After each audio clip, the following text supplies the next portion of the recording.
is example 7 in the binomial theorem topic, and this is just a wee bit of an extension work. So again, this is not examinable on the advanced higher course. You will not find a question like this in an exam for advanced higher. But it's just if you're interested in stretching yourself a little bit or taking it to the next step.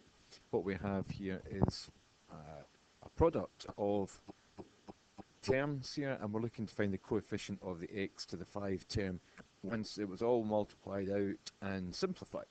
So we're looking for the combined x to the 5 term for these two. In the previous example, in example 6, the first term didn't have its own power, it was just x plus 2, a wee bit simpler. So we're going to have a look now at what happens when they both have powers that they're raised to. We're looking for the x to the 5 term overall. So the first thing to do would be to consider each of the terms individually and to think about, first of all, 1 plus x to the power 4. If we want to expand that, then using the binomial theorem, we could say that that's the sum of all the terms from 0 to 4 of 4 choose r times 1 to the power 4 minus r and x to the power r. So using those terms, the 1 to the power anything is always going to be 1, so we can drop that. And if we wanted to write our full expansion, it's just a matter of saying what we're doing with the coefficients. We're on row 4, 1, 4, 6, 4, 1. So going from r equals 0 up to 4, the first one's going to be 1 multiplied by x to the 0, which of course is just going to be 1 anyway. And then we've got 4 times x to the power 1 plus 6 times x squared plus 4x cubed plus 1 times x to the power 4. Okay, I'm just going to simplify that bit at the beginning. It's just going to be 1, isn't it? It's 1 times x to the power 0. It's just 1. So that's our expansion for 1 plus x to the power 4. And if we do the same with 1 minus 2x to the power 3, our expansion would be r equals 0 to 3 of 3, choose r. And we've got 1, again, just a 1 term to the power 3 minus r. I've got negative 2x to the power r. But again, it's going to simplify to 1 every time. So my 4 terms, we're on row 3, 1, 3, 3 and 1 will be my 4 coefficients. So I've got 1 multiplied by negative 2x to the power 0, which is going to go to 0, or it's going to go to 1. So our first term is going to be 1 plus the second coefficient is 3, and it's 3 times, let's not rush into it, negative 2x plus 3 times negative 2x squared plus 1 times negative 2x cubed, and simplifying they get the 1 minus 6x. Negative 2x all squared is positive 4x squared. Multiply that by 3, we get plus 12x squared. And then negative 2x to the power 3, negative 2 cubed is negative 8. And we've got x cubed.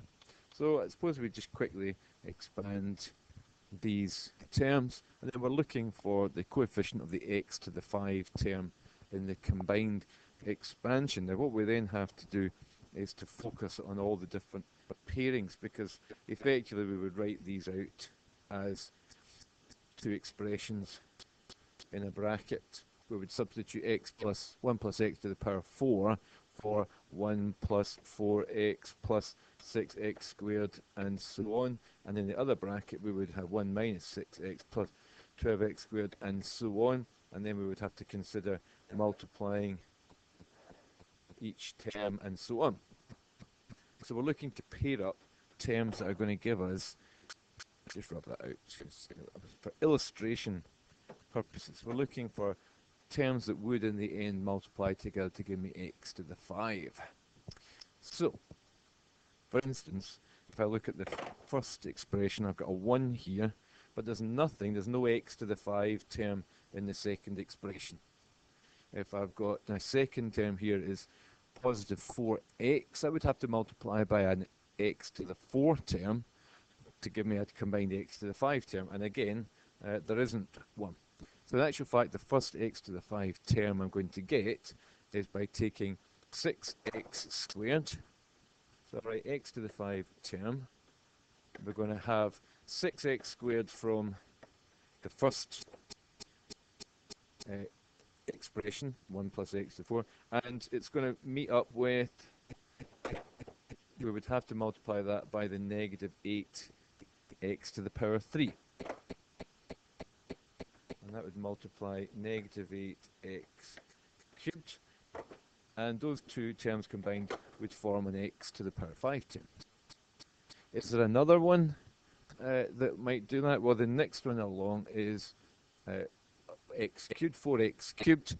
We would need an x squared term in the second one to make an x to the 5 term, and we do have one.